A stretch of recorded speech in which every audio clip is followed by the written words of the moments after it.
Hi, my name's Rachel, and I'm here with our Instapot or pressure cooker, how to use it series. So today is another basic meal prep recipe, and we're gonna be making some stew meat, so grass-fed beef stew meat. We're just gonna start by turning our Instapot on to saute, and then if you hit the adjust button, it'll let you change it from less, normal, or more, which is just refers to the level of heat. So I'm gonna start on normal. More can make it a little hot, sometimes can make it smoke. So I usually adjust between less and normal. So we're gonna start with normal, throw in our oil, and let that come to temperature. I'm using a grass-fed tallow today, but please feel free to use your fat of choice. So we're gonna let this come to heat, and we'll be back in a second. Okay, so once our oil has reached temperature, we can see we're smoking a little bit. Don't want that. Okay, so this one, you have to cancel it. So we have a couple Instapots here. This is a Lux. So this one, we're gonna turn to change the temperature. You have to cancel, turn back on saute, and then you can hit adjust, and we're gonna go down to less. So if that happens, your pan gets a little hot, you can just turn down the temperature. All right, so now we're gonna take our stew meat here. Just grab some salt. So this is a basic meal prep recipe, like I said. So this is a really simple preparation. You're just gonna take, I'm just using a nice unrefined salt here. You can put a little pepper or garlic powder or another seasoning, basic seasoning of your choice. All right, we're gonna liberally salt and then coat it around. This is 1.5 pounds.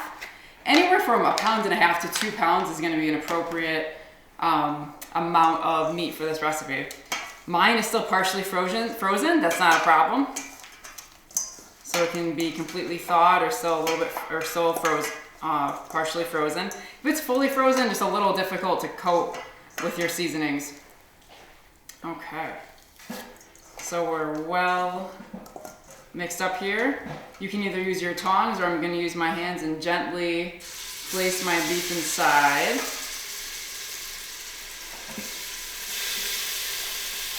Okay, so you're gonna do an even layer on the bottom. More than that 1.5 to 2 pounds is gonna be tough to fit on the bottom, right? You wanna make sure it all fits. All right. We got slippery beef going around over here. Okay, and of course you can use your tongs to adjust it. Okay, so after a couple of minutes, 2 to 3 minutes or so, you can give it its first turn. We are gonna flip it so it's browned on all sides. Let's see. It can be a little tedious to flip each one individually, so you can kind of just give it a nice big swoop like this, right? Start picking it all up, because you will get all sides covered. So we're just gonna keep turning, turn and let it sit. Okay, once our meat is browned on all sides, all we have to do is turn off our saute function by hitting the cancel button. Okay, and take 1 cup of water, pour it in. You can also use beef broth, but you don't need to because it's gonna make its own broth. So either one. And then we're just gonna take our lid, make sure our sealing ring is in place, meaning that silicone ring fits nicely around the metal ring here. Okay, now we're gonna flip our lid, let it gently fall in, turn it towards close. Now it's in place, we can hit manual for manual pressure. 50 minutes is the time that we're looking for, and that's about it. It's gonna get going, and it's gonna come to pressure, and it'll start counting down, and when it counts down to 0, we know it's ready. We'll see you then. Okay, we have hit the end of our 50 minutes for the Instapot, or your pressure cooker of choice for our beef stew meat here. So what we're gonna do, we don't have to let this naturally release and keep cooking. We can do a quick release. So we're going to just move our dial up here to one of the venting positions, and it'll let all of our steam release, and when it's fully released, we're gonna be able to open it up.